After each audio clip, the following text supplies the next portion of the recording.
there's a really weird story coming out, and I know a lot of us are going to want to go, oh, thanks, ACT.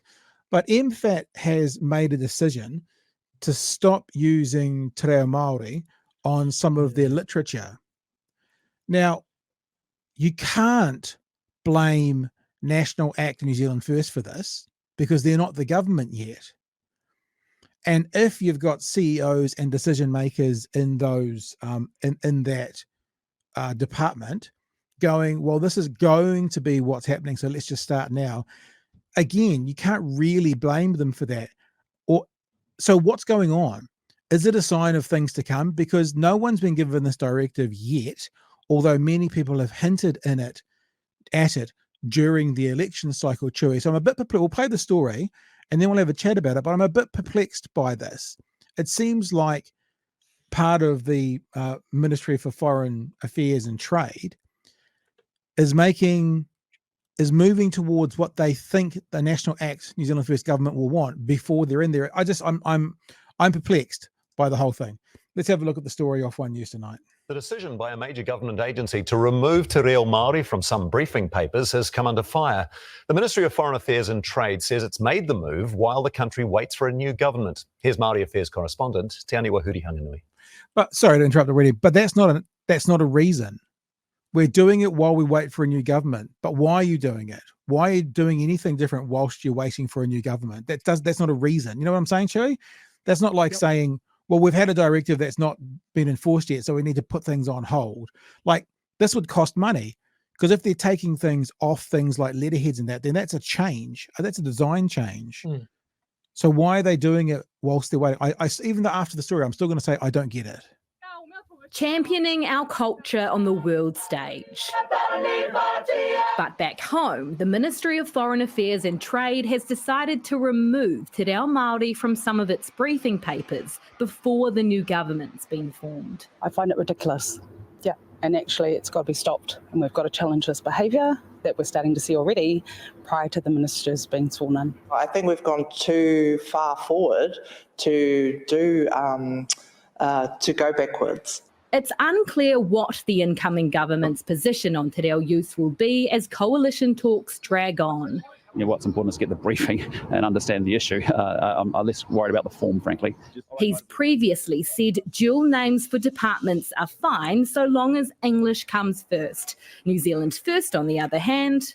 We will change all the woke virtue-signaling names of every government department back to English. In a statement, the ministry insists te reo use for the most part remains unchanged, but admits it has made an adjustment to one briefing template while the government's still being formed, and that it'll talk to the next minister in charge to see what they'd prefer.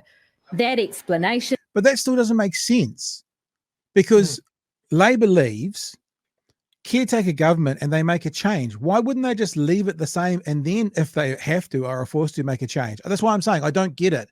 There's the Occam's razor, the idea of Occam's razor, which many of us would say, colloquially, you'd say, the most obvious solution is more often than not the true solution. I think officially it's the fewest number of assumptions to reach a conclusion is what Occam's razor is. They use it like in murder cases where it says the person who's most likely to have committed the murder is usually the person who's committed the murder. Now, what's Occam's razor for this? What's the most likely scenario as to why this department has made this decision off their own bat whilst they're waiting? And I actually don't have any idea. I can't come up with any logical conclusion, Joey. The only thing that comes to mind for me is, remember earlier in the year we were talking about people in government positions being politically neutral? Mm-hmm. Do you think this is someone tipping their hat that perhaps they're not politically neutral and they think that under their watch there's too much Maori around? I don't like it.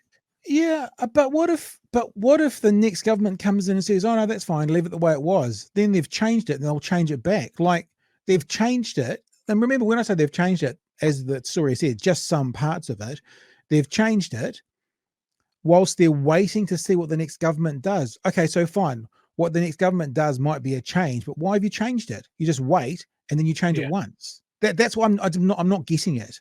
Someone in the chat, and it's already scrolled by, said CEOs trying to protect their jobs. Maybe, but yeah, I'm perplexed by the whole thing. Well, let's play some more of the story and see what because I think the Māori Party have got something to say about this as well.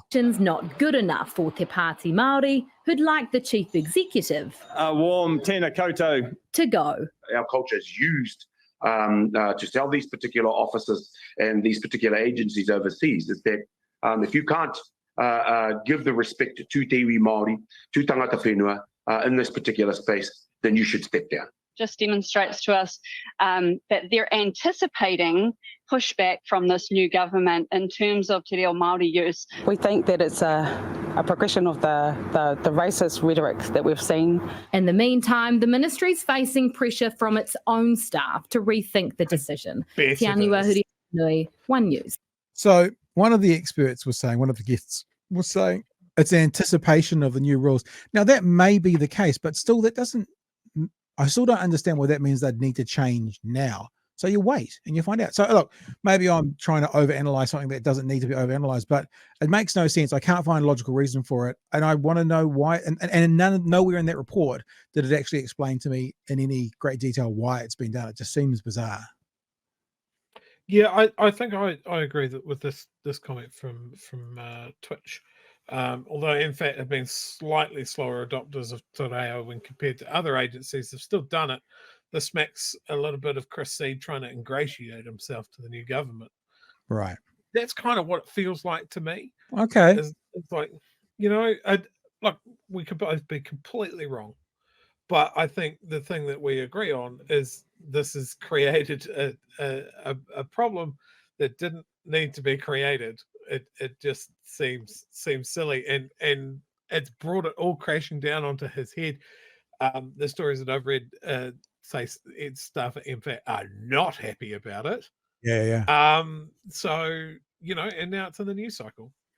So it sounds like what you're saying is it's the idea of it's an answer looking for the question. It's an answer to a problem it doesn't have a question that's been asked. So no one's suggested why it should be done, but someone's found an answer to a non-question and they're doing it. Yeah, and like as JK says here, if the government has indicated that it was planning to increase the speed limit, it doesn't mean that you should go at that speed before it changes. Very good. Yeah, absolutely.